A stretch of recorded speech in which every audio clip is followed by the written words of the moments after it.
What's up, guys? My name's Derek, and welcome back to the Sundown Audio unofficial YouTube channel.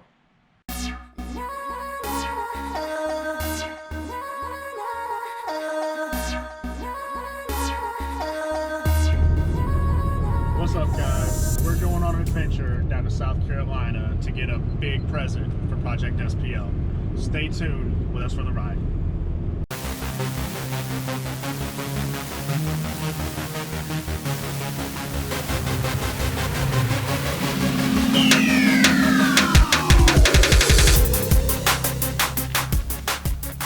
So here we go. This is what we're on an adventure to get.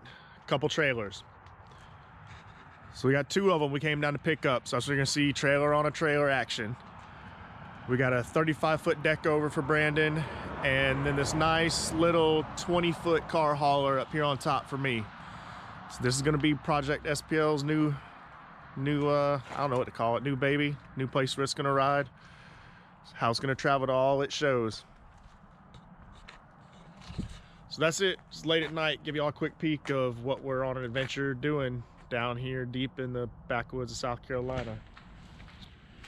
All right, guys, so quick little verbal update on the build. I go ahead and warn you ahead of time now, there won't be any action build parts in this video. None. So last video you seen when I was working on the tubes, basically while the tubes were drying, I came back over here to the truck, put in a ton of work on these doors. Didn't bring the camera with me, didn't video anything. I just dove in, got to work, got stuff knocked out. So this update's gonna be all about me just talking about what I got done on the truck. So obviously you can see the doors are back on the truck. They're hung. We've got all new bushings, all new door pins, everything's new. And just wanna show you this. So put a little preview on Instagram. So if you don't know, we're on Instagram, Sundown Audio Unofficial. That's Sundown_Audio_Unofficial. Look us up on Instagram. I throw all kinds of preview pics on there as I'm working. But here's the doors. We got sound deadener. They're pretty solid. So I dove into the doors, put a ton of work, just didn't video it as I was going because, like I said, I was back and forth. But I want y'all to try to hear. So we got all new pins, everything. The doors work great, they swing great, and they got just the best thud to them.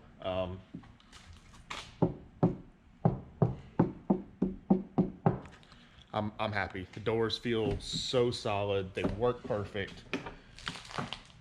It's just another one of those big things I'm happy to accomplish, getting the doors on, hanging on the truck. It looks like a real truck again. Another thing, tubes. They are not mounted right now. They're just sitting in here. But all the tubes, I did all the rough sanding, got the faces of them. You can see the faces are all sanded nice and smooth and clean, get me good mounting surface for the subs. Tubes are sitting in here.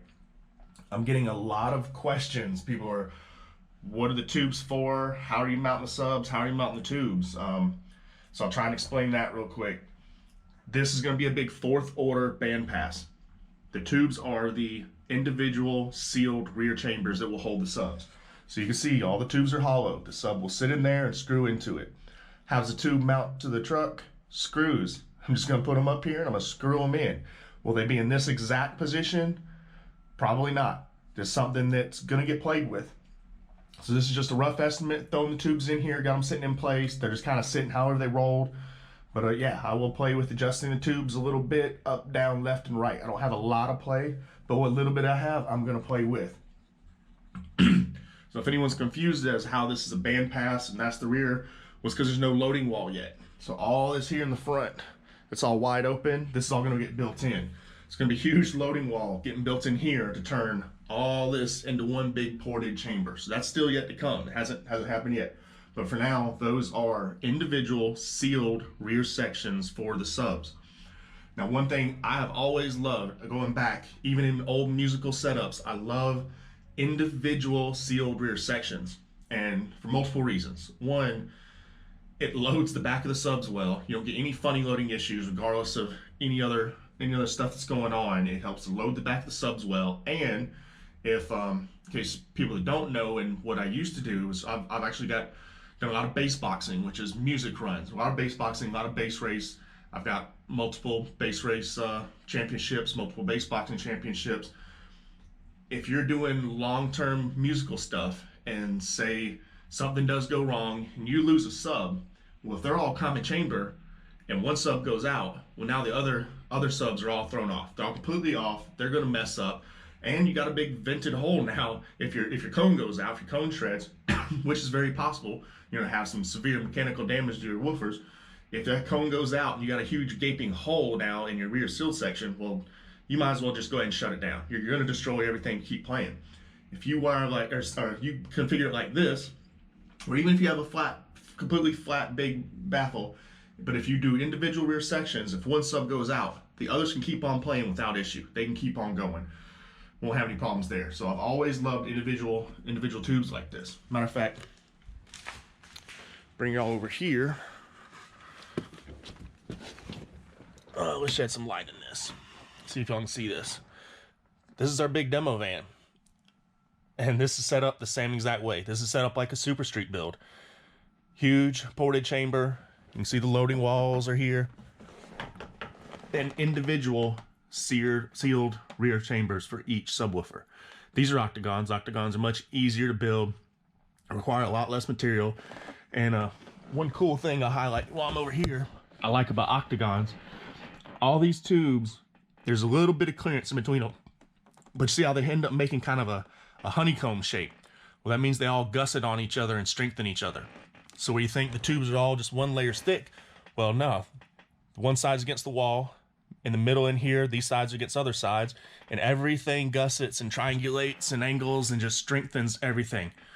So it's just a real good design and adds a ton of strength in there.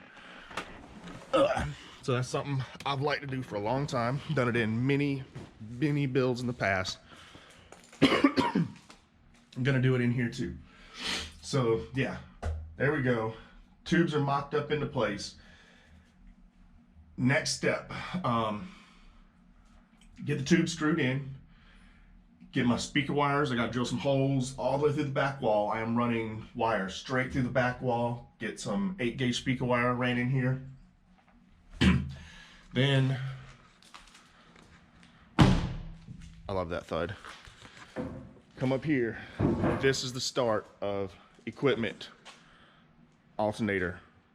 So, unfortunately, life calls, and over probably almost the next week, I won't have a chance to touch the project. So it's going to be a while before another update video comes. But one of the next big things I'll be doing, full video installing my CES alternator, custom electric service. Big shout out to Jonathan Patrick. Going to get this alternator bolted up on here.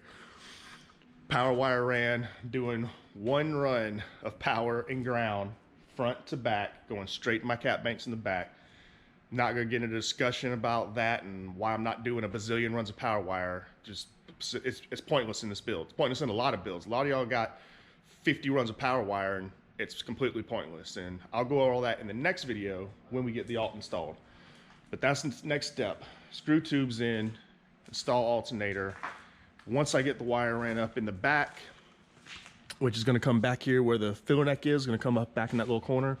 Once I got my wire brought up, then cap banks and get dropped back in, mounted permanently, wired up, and the amp rack can start.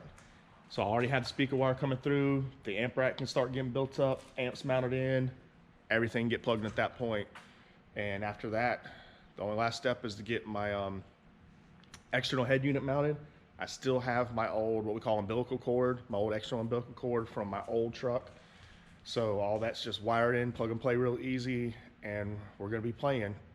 So right now, that's my goal for next week.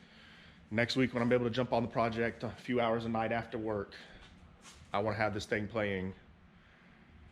Can't wait. I know you guys can't wait. It's all coming together. Let me try and get a shot over here. Truck looks so much different with the doors back on it.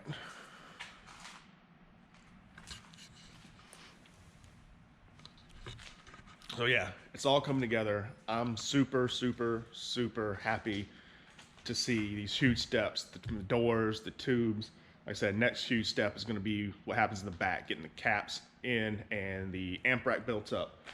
But yeah, sorry, won't be no updates for probably a solid week, unfortunately, but stay tuned, they're coming. Follow me on Instagram. I'll throw little pictures up here and there of what's going on in between so I can get the next video uploaded. But that's it, guys. I'm gonna go ahead and wrap this up here. Remember, if you like what we're doing here on the channel, click that thumbs up button, give us a like, subscribe, share it with your friends. I guarantee if you like it, your friends are gonna like the build too. And until next time, guys, we'll see y'all then.